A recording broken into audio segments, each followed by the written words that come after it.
To change your sleeping hours in the sleep mode schedule on Samsung Galaxy S24 Ultra, swipe down the top of the screen and then tap setting icon. Scroll down the screen, tap mode and routine. While you are in the mode section, tap sleep, tap turn on automatically. Now tap the current schedule you like to change its sleeping hours.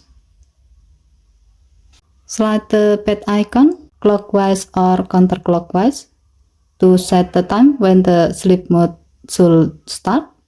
As the example, we will set it to 8 a.m.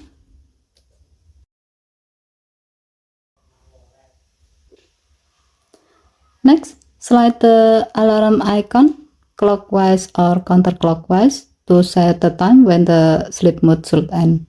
As the example, we will set it to 5 a.m. the next day.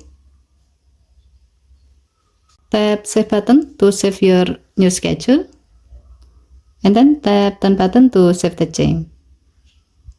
By doing this, now your phone will automatically enable the sleep mode from 8 p.m. to 5 a.m. the next day at selected days. Okay, thank you for watching. Please help to like and subscribe. Have a nice day.